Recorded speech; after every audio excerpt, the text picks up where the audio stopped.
in him. When he talks, it's not just Farrakhan talking. It's God talking in him. He has sacrificed for us. He has stood for us. And I want you to stand on your feet. And I want you to stand on your feet and welcome and bring to the podium like he deserves to be brought. Our leader, our leader, our leader, the man, the spirit, the prophet, the teacher, the Honorable Minister Louis Farrakhan.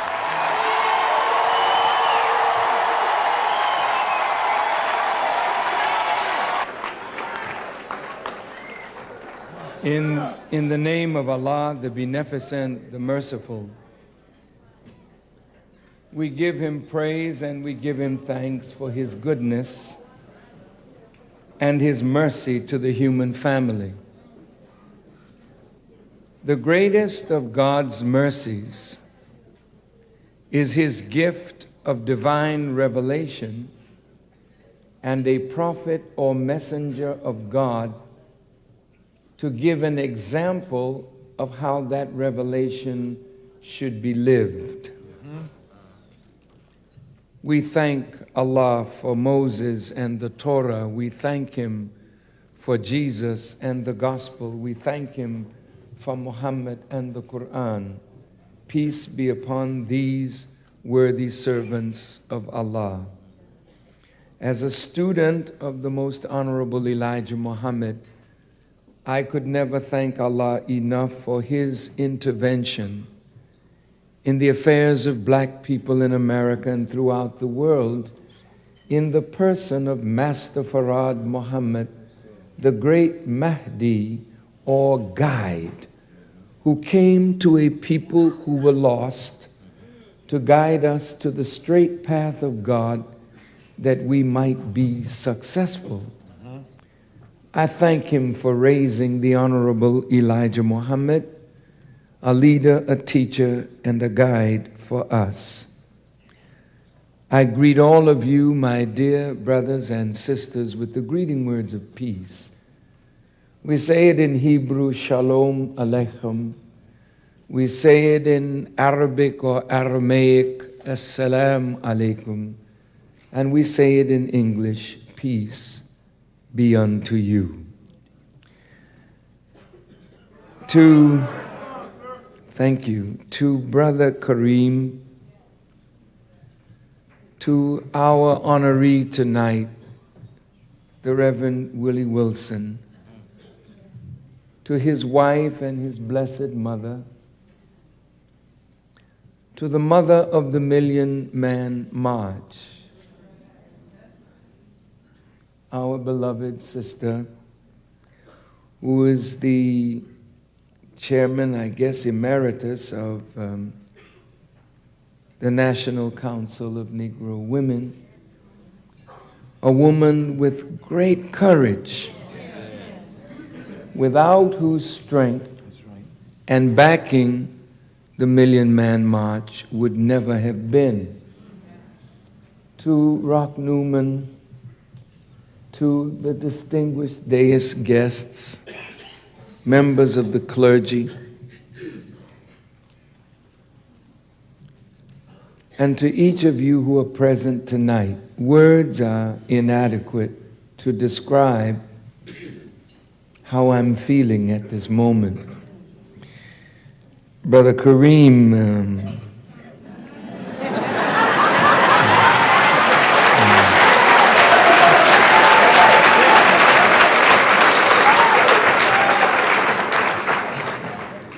he said so much.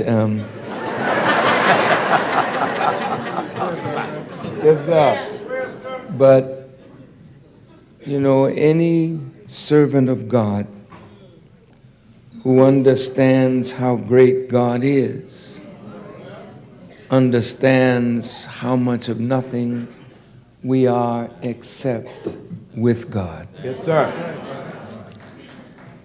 And I appreciate all the wonderful words that he spoke, and I know that I'm here because of him. I live, move, and have my existence in him. And with him I am someone of consequence, and without him I am nothing. And so I thank God for allowing me to come to birth through my Blessed Mother into his magnificent creation, to do my part in this link, in the chain of the endless circle of life. What is man that we should be mindful of him? You know, we are in time and space. This is our time, and this is our space, and we shall soon depart and pass the baton to another generation. So we honor our great pastor, our great friend and teacher, our great brother tonight,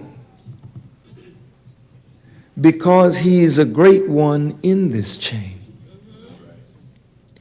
He helps to make the chain of our time and our space better because his mother gave birth to him. But no matter how good a mother is, no matter how good a father is, no matter how much we desire good for our children, you cannot bequeath righteousness. Only God can come into a human being's life and consecrate that life to righteousness. So every righteous person is truly born of God. Yes, sir. So we are here tonight to honor the son of Mrs. Wilson, but truly to honor a son born of God. Yes, sir.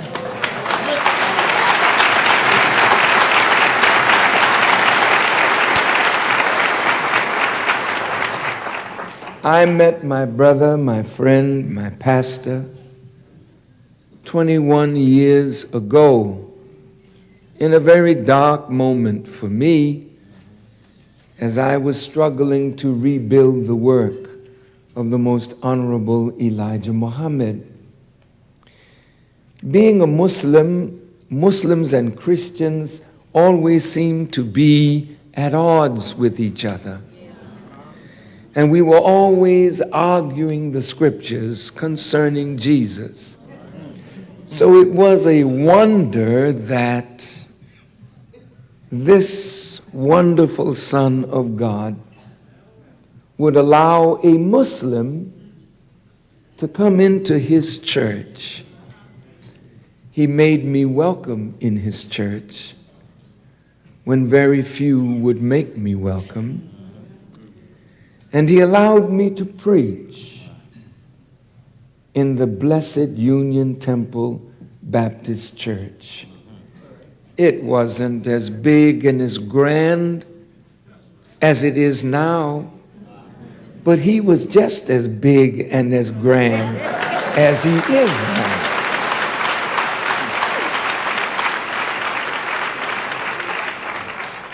I have grown to love him immensely because he's a man of character and principle.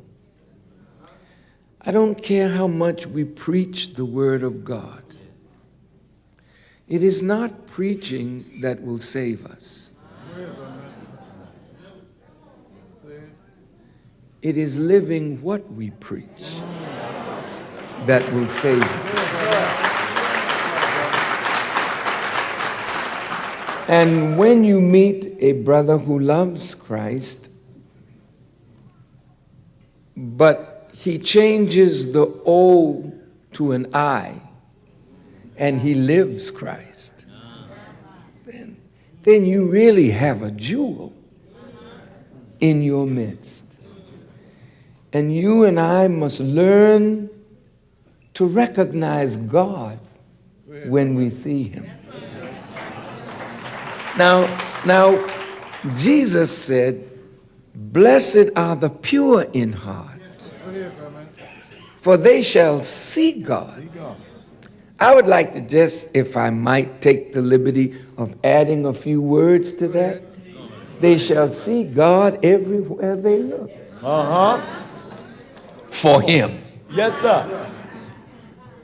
If you understand. Yes, sir. When I see him, I see God. And you may say, oh, Farrakhan, now that's going a little bit far.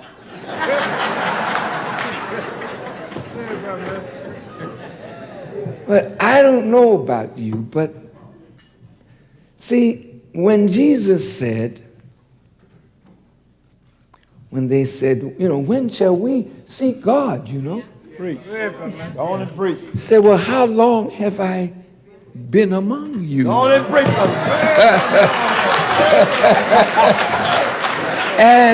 And you have not seen him? My God. In words, what is wrong with your eyes? He said, when you see me, you see the Father. Yes, sir. For the Father is in me and I am in him. Me and my Father are one. Yes. Well, if Jesus is one with God, Come on. that when you see him, you see God. Yeah. Suppose we become one with him. Then when we see each other, who would we see?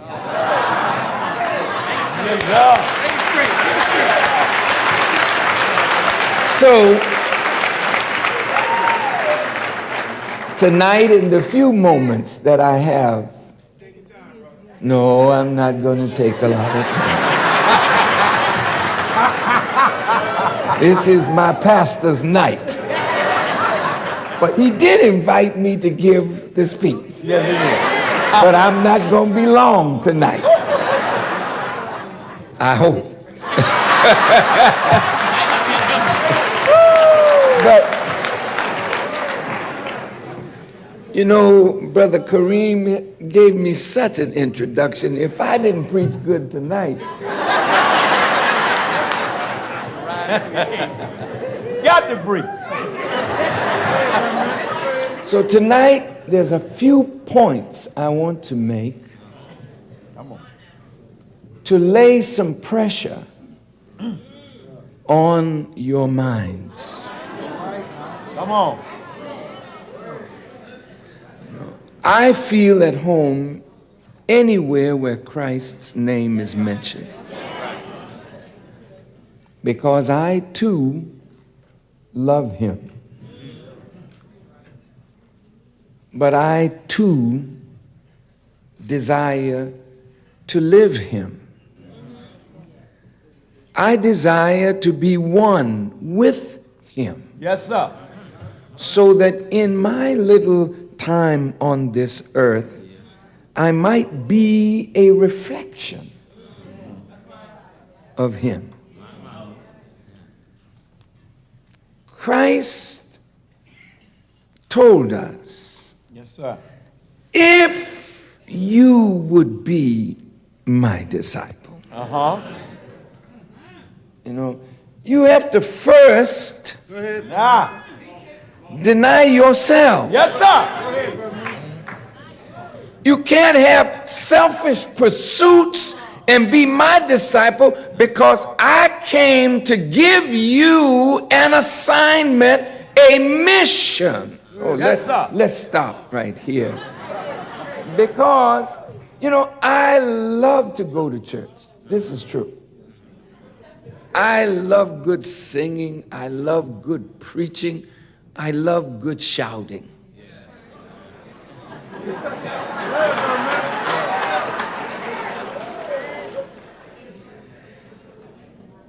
But that is not being a good Christian. Come on. Come on. Come on. Now, Farrakhan, you meddling because you ain't no Christian. How you gonna tell us how to be? Just be quiet.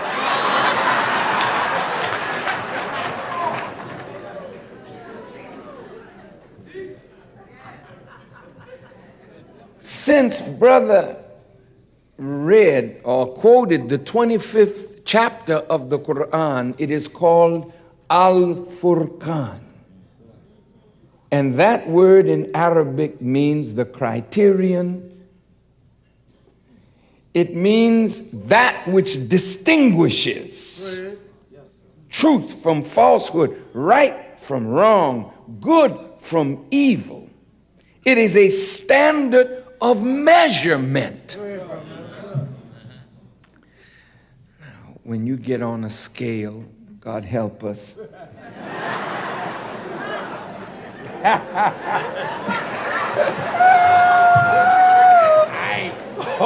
You do want the scale to be accurate. When you have weights and measurement, My Lord. you want the standard to be correct so that you can weigh what you are weighing and measure what you're measuring against the standard. By what standard do we measure a Christian? Come on. By what standard do we measure a Muslim? By what standard do we measure a Jew? Oh, wait. Ask us a tough question. Now, You're on the scale. see, as long as there is no standard, no criterion, no yardstick of measurement, then I can be overweight and I'd never know it because there's no scale.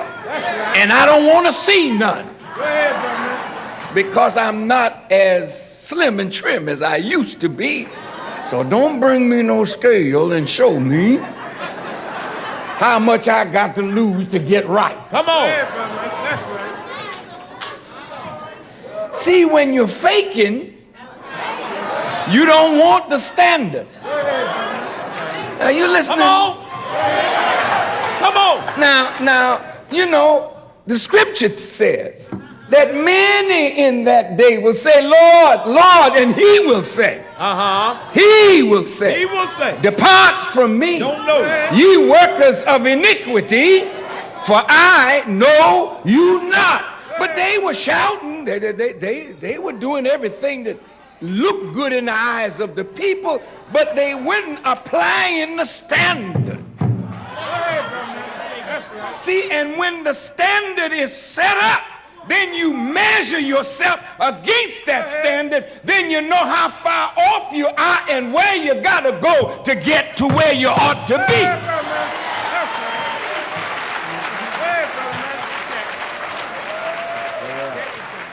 Now, I want to feel good. I want everybody to feel good.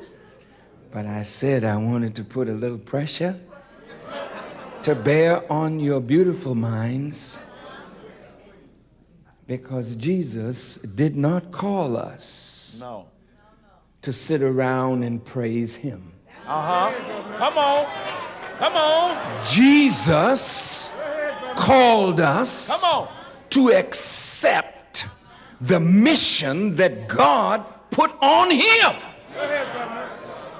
I hate it when people come to me and say, oh, brother minister, you sure got a hard job. I say, yeah, you making it harder.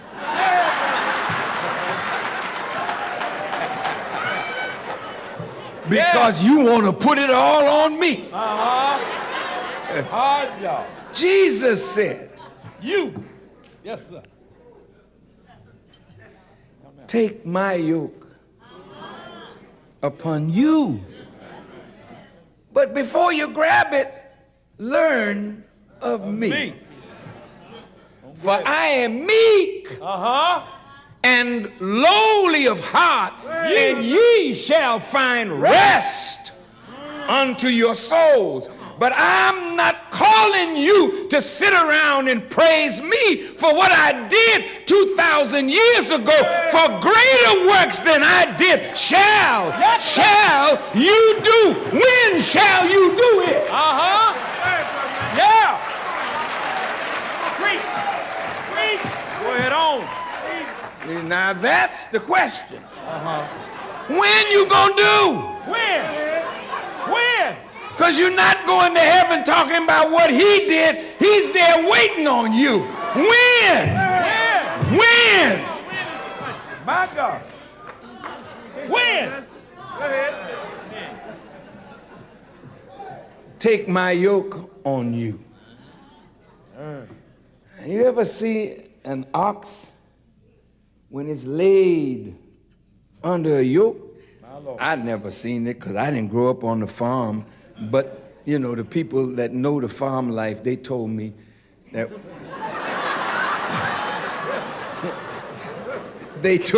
when you lay the ox under a burden, you drop him to his knees. So before you can accept the mission, you got to be dropped to your knees. And you got to understand that there's nothing in this world more important than serving God through the man, Jesus. Yes, sir. Say, well, Farrakhan, I mean, you talking some mighty fine stuff here. Why ain't you in the church with us? Go ahead.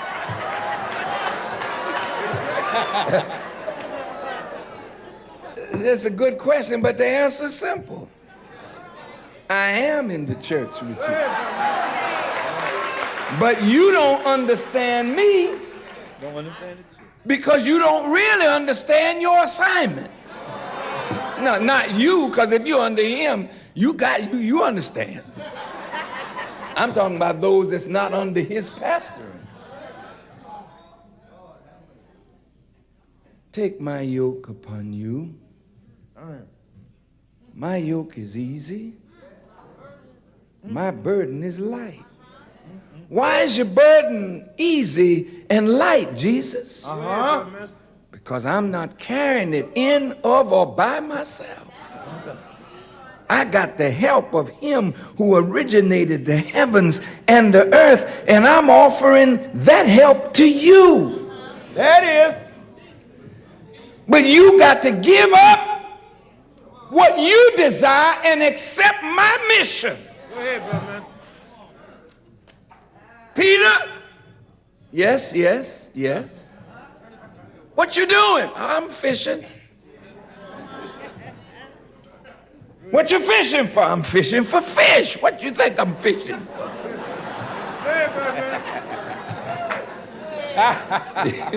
He said, come follow me. I'm going to make you a fisher of men. You can't be of Christ and see a world in sin and filth and degeneracy every day getting worse, and you singing and shouting and you not reaching for a soul that's out there, pulling them into the mission. You walk by the drunkard and say, oh, isn't that a shame, drunk? You walk by the prostitute. You walk by the pimp. You walk by the drug dealer. Thank God I'm not one of them. But you worse than them because you know better and won't go after your brother that is lost or your sister that is lost. Know better. Well, no, I don't need any water, brother. I'm just going to be finished shortly. And the reason I said this is because the yardstick to measure you and me as Muslim and Christian is the very thing that we say we believe in. As a Christian, you are measured by the gospel. As a Muslim, I am measured by the Quran. If I live up to the word, I'm up to the standard, I'm up to the criterion, I may get a passing grade. If I live by the gospel, Yes, sir. then I measure up to the gospel, then I'm one with Jesus. Then I'm one with God. Yes, sir. Now the question is, how far off are we from the gospel? Come on. Because the gospel is the criterion. Get on the scale, see how much you weigh. And Lord, if we are way off from the standard, which is the gospel, then we got some straightening up, some pulling up. We got to lose some weight. Yeah. What is the weight we have to lose? That's right. The weight we have to lose is the burden that we carry. And the burden that we carry is the burden that our bodies and our minds were not made to carry. The earth belongs to the righteous. Go ahead, brother.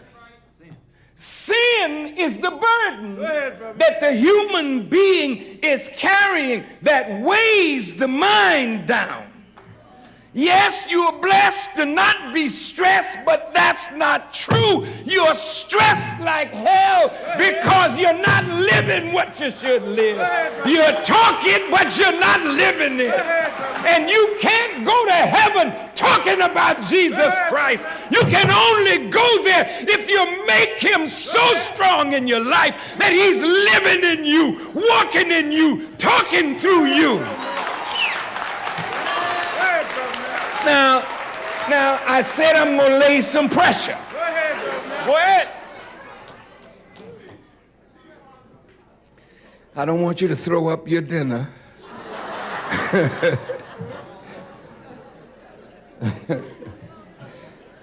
Listen, wait, before I go any further, this is not to make anybody feel bad. It's to encourage us to be better. We are a beautiful people. And so I wanted to just bring this talk to a climax, I hope, and a close by trying to lay out for us what the new century and the new millennium will look like if we live up to the standard of the gospel. Yes, sir. If we live up to the standard of the Quran. If the Jews live up to the standard of the Torah. America will be a new America. She's going to hell now on a rocket ship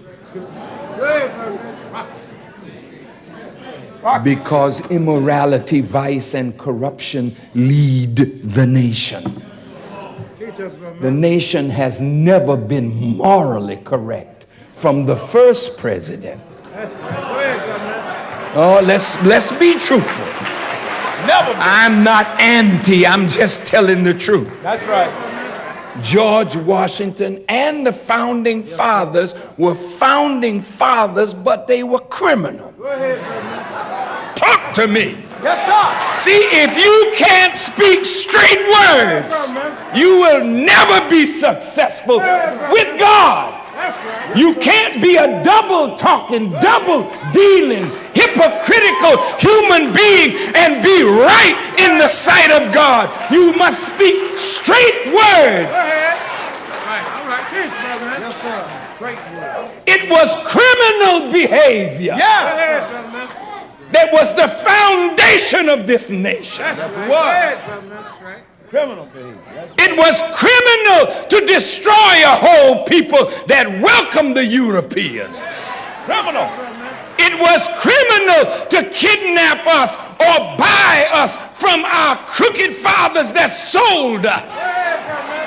It was criminal to abuse us and rob us, blind, deaf, and dumb, of our name, language, culture, history, religion, and God, and turn us upside down and inside out. It was criminal behavior.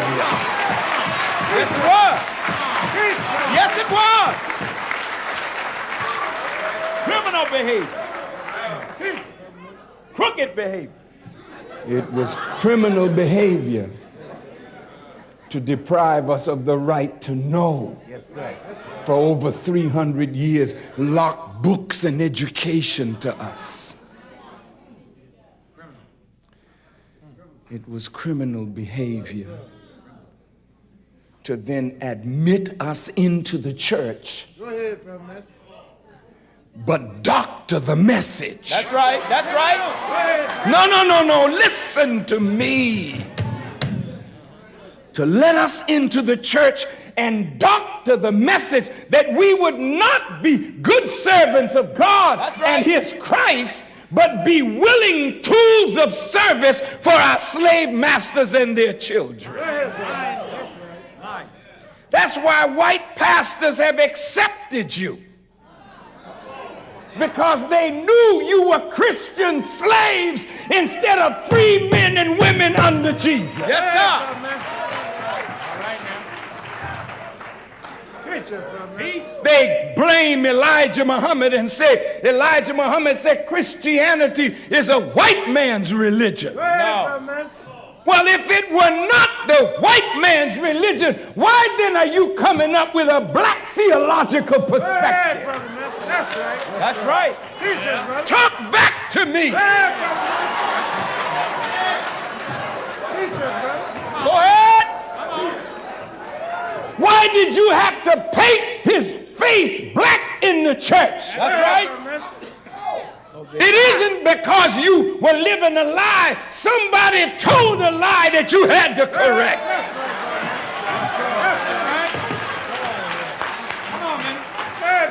Christianity, as it was taught, is a white man's religion because white supremacy is the doctrine of that religion that painted Jesus white, the angels white, everything of value white. Teach us, Brother Mister. Come on. Go ahead, Brother Mister. Somebody had to straighten it out. Yes, sir. Go ahead, Brother Mister. Willie Wilson ain't no ordinary preacher. Go ahead, Brother Mister.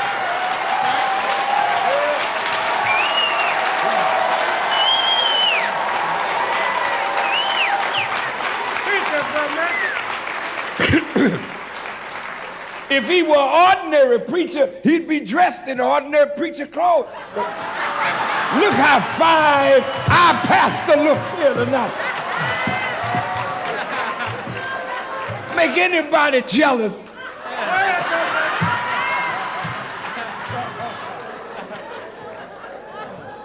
He got an Egyptian cross.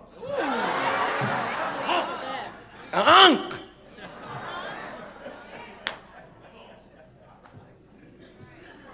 He's straightening out religion. 25, 30 years ago, you wouldn't have no African drums and people coming down the aisle. Oh, no, not 25 years ago. 25 years ago, you'd be swinging incense and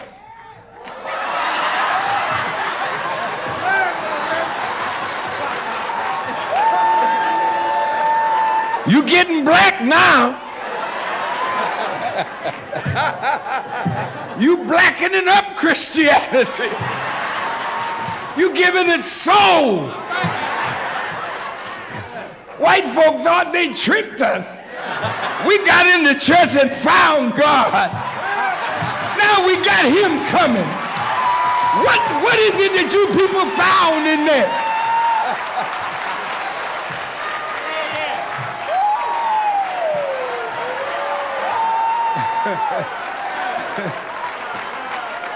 You are the best Christians. You are the best Christians. You are the only people in Christendom that have turned the other cheek, that have prayed for those that despitefully use you, that bless them that curse you, that love them that hate you. You live it better than the president, than the Congress, than all of them. So why then should you be the tail? Why then then shouldn't you be the head? And that's what I wanted to talk about.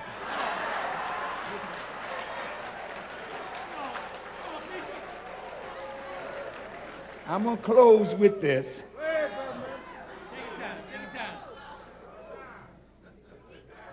I used to visit the Honorable Elijah Muhammad in Chicago.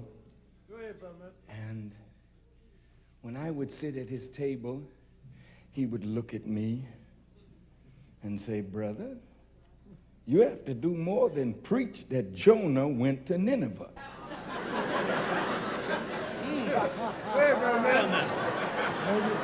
And I was so dumb, I didn't ask him, what are you talking about? You don't ask. He's right, he said about the ass. He didn't know how dumb I was. I would come back to his house again, and he'd look at me again.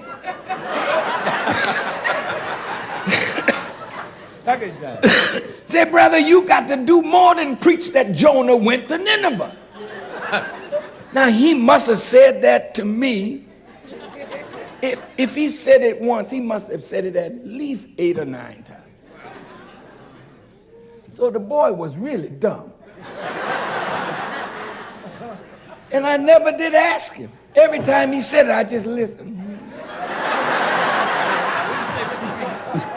And you know, sometimes when you look at a cow, you know, the cow will turn his head and look at you. And you talk to the cow. Now, I'm not a country boy, but the people that live on the farm, they told me this.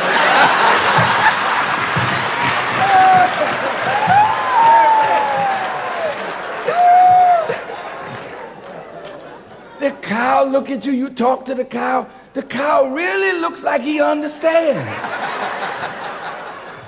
You understand? But then after you finish, he said, moo.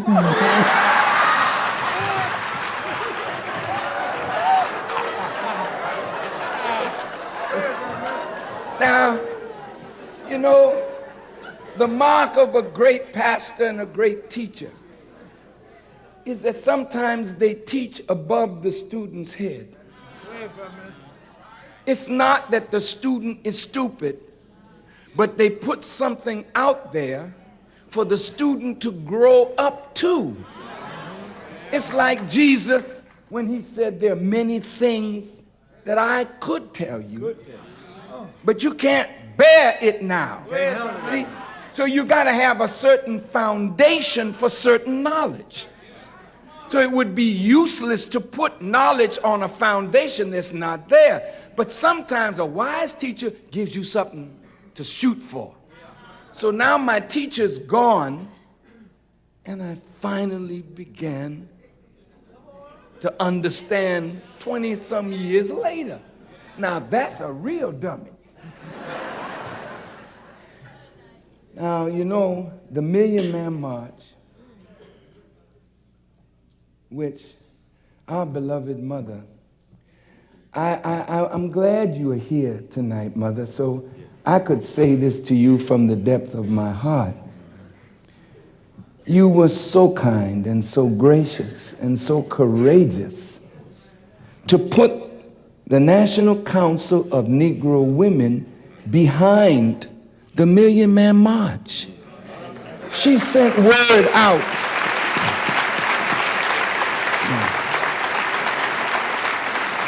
She sent word out to all her chapters. And even though she was persecuted for doing so, she stood up. And so, Mother, I'm honored to just be on the same platform with you, who have worked so hard all your life to serve our women and thus serve our nation through our women.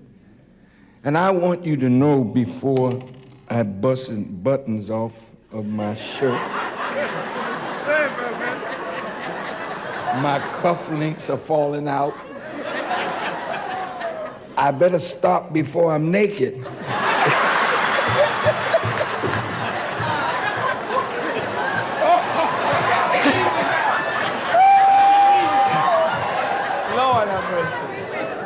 And Mom made it be like it was in the old days. Anyway.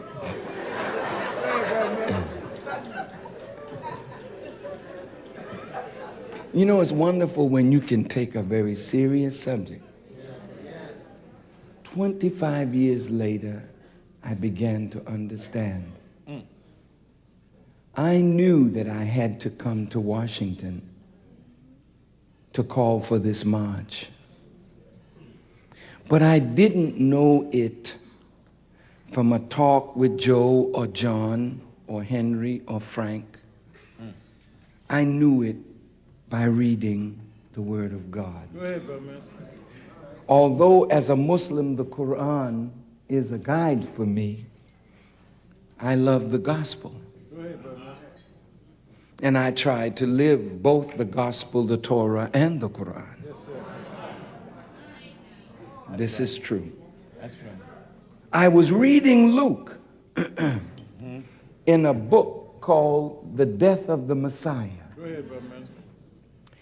And when I read a certain verse, I broke down and started crying. I can't go into what I had been communicated to me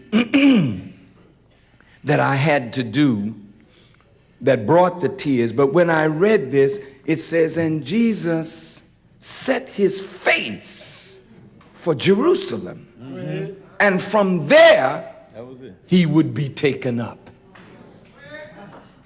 Now, Jerusalem to the Jews is Washington, D.C. That's right. to America. That's right. Listen, it's just a fact. Yes, sir. I set my face for Washington, not knowing the future. But I know that something is to happen with me and with you. When I called for 1 million men, it just came out of my mouth by inspiration. I saw it go out and I said, oh, what is that? Then after it went out, I had to go to work. And I could not have done it without Cora Masters Barry. And listen, there wouldn't have been no 1 million man march if it was not for this man. This is a good man. Man.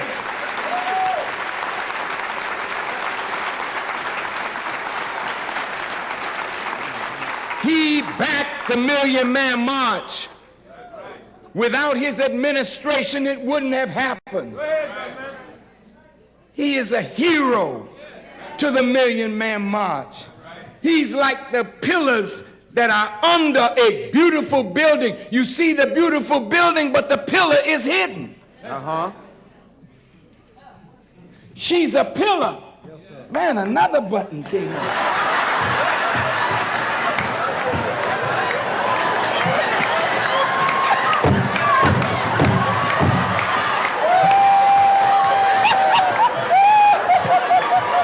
Look, I think I better go. We're gonna bring you a scale. I thought this was an expensive. This is a Gianni Versace suit.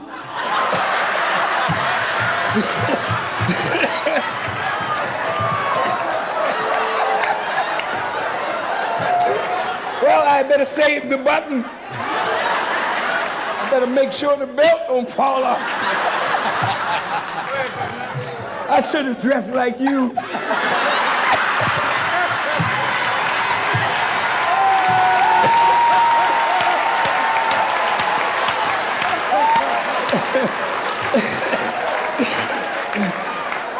Well, I'm gonna take this other cufflink out because I can't afford to lose it.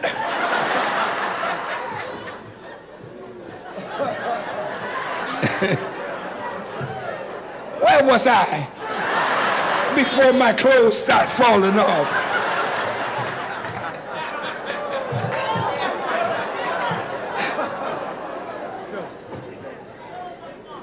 I'm gonna bring it to a halt before a tragedy takes place. But brothers and sisters, listen. You are so significant to the future of this nation.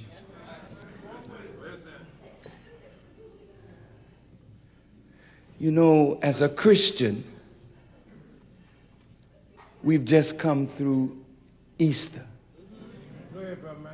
Easter is not a day. Easter represents a season of transformation from that which is death into life. The very blood of Christ that you say was shed on Good Friday, and it's only a good day. Not because the murder of a good man is good, but what came out of it was good. Which is to teach us a lesson, because our lives have been hard. But out of every negative circumstance, there's something of value if you go through the negative with a positive attitude. Now listen, please. See, Jesus at first, he said, look, if would you pass this cup for me? You know what I mean? I don't necessarily want to go through this thing.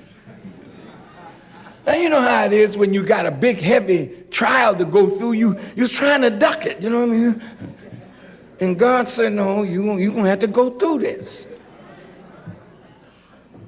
So he said, okay. I mean, that's a good servant, because he didn't want to do it. But then after a while, he said, all right. And he went to the cross. And Isaiah the prophet said he was like a sheep, dumb before its shearers.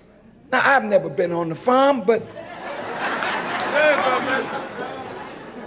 when the shearer comes to shear the sheep just lay there. They don't make a sound. Whoop, whoop, whoop, the wool is gone. Here they messing over a good man. He ain't saying nothing. It's straight ahead, because his trust is in God.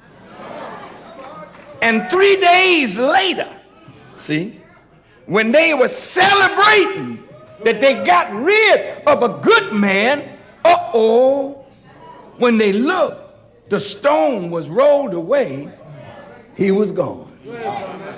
Now they had to deal with some powerful disciples who had been reinvigorated by his resurrection, and they became no longer disciples but apostles. See, now that's why I don't like for Christians to use the term prophet. It's in the New Testament. But apostle is above a prophet, according to the New Testament.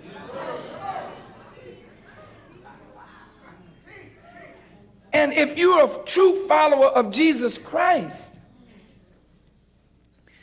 the Bible said the least of his disciples, the least was more arrayed in all than Solomon in all of his glory. So if you celebrate the wisdom of Solomon and you say you're a follower of Christ, he has put you above all the prophets. Now I'm about to end.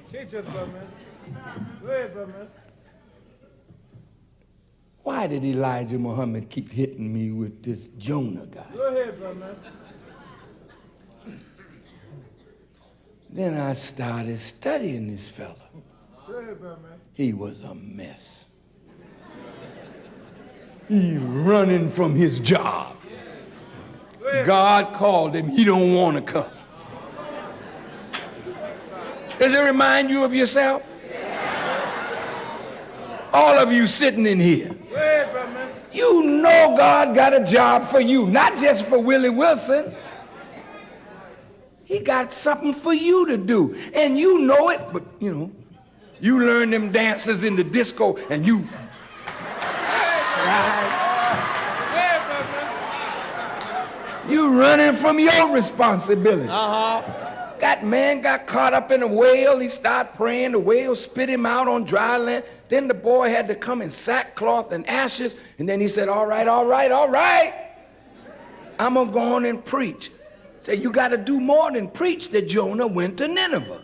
And what did he do when he went to Nineveh? Go ahead, brother master. That man's preaching was so effective till Nineveh was the only city that a judgment of God was rendered against that escaped that judgment. That's right. For nearly 400 years because of the preaching of Jonah. Now Jesus said, you wicked and adulterous generation, seeking after a sign, there shall be no sign given to you but the sign of who? Jonah. As Jonah was in the belly of the whale 3 days and 3 nights, so shall the Son of Man be in the heart of the earth. Now, I can't go into it all tonight because this is not the right time or place, but enough to say this. I read somewhere where Jonah means in some language the dove. That's right. Here's Jesus going up on a mount. He sees an altar to Moses and an altar to Elijah, and then a dove descends, settles on Jesus, and a voice speaks saying, "This is my beloved Son, in whom I am well pleased." All the altars disappear, all the prophets disappear, and Jesus is left alone. What I want to say to you, Jesus of 2,000 years ago was a sign of the one who would come at the end of the world that has the same name as the man who was a sign. Oh, brothers and sisters, you got to understand, you didn't paint him black for nothing.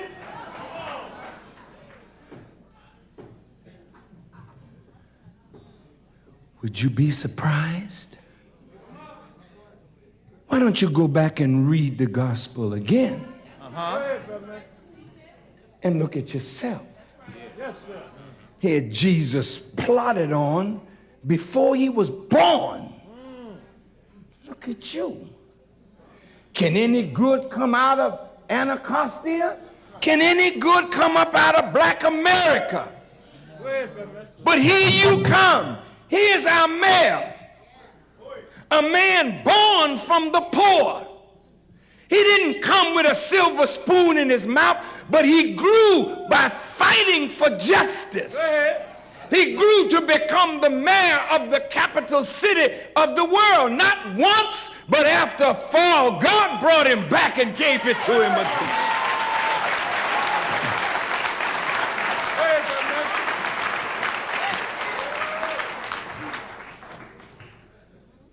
Now look, we all got shortcomings. Ain't nobody in here holy. Let's get the record straight. Yes, sir. God didn't choose us because we were holy. He chose us that his works might be made manifest in us. Do you know who you are? Well, let me start with the name Jesus. Try it on. Don't tell me you believe in him and are not him. Come on. Come on with it. I'm going to say it again. Don't tell me you believe in Jesus and you're not Jesus. Come on. What is America but Calvary for us? Come on, brother. What is America but Golgotha for us? It is us that have been on the cross. Hands nailed. Can't build for self. Can't work for self. Refuse to defend ourselves because our hands are nailed. Our feet are nailed. And a crown of thorns is on our head. I have my doctorate degree from Harvard. But you're just a Harvard nigger to white people. A PhD nigger. So all that you know, you wonder why, with all the knowledge you have, you can't get ahead in the world because your knowledge is a crown of thorns. You join the lodge and you get 32 degrees or 33 degrees, but you're a 33-degree Shriner nigger. Here's our Congressman Diggs, a man that fought for Africa, but when he fought too hard, they got rid of him because he's too black, too strong.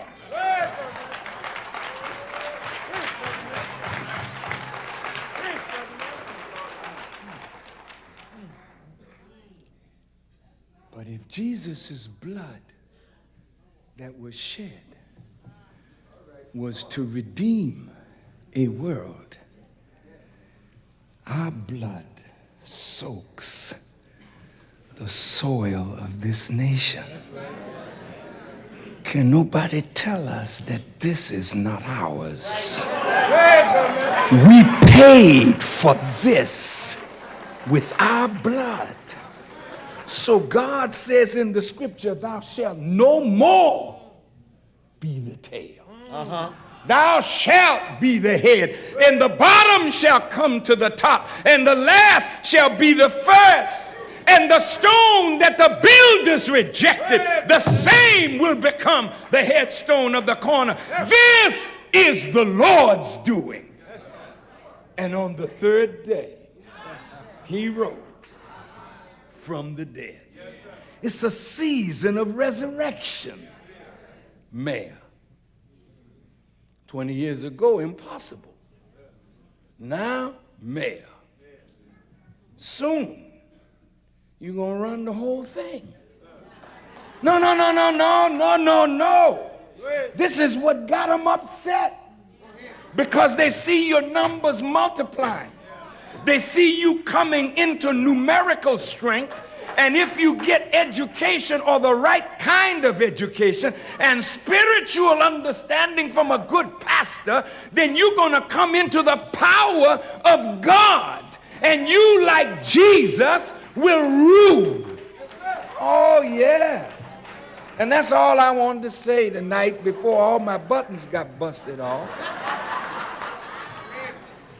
We are destined to rule this country, where we were sold as a slave. And you can no longer sit now and drink and party and act a fool. You got to clean up your life and get ready to rule in the next century. Yes, sir. And you will not let your fathers down, your mothers down, your grandfathers, your grandmothers, your great-grandfathers, and your great-grandmothers.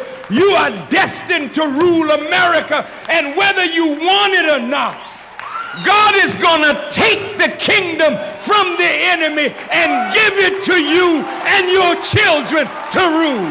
May God bless you as I greet you in peace. Assalamu alaikum.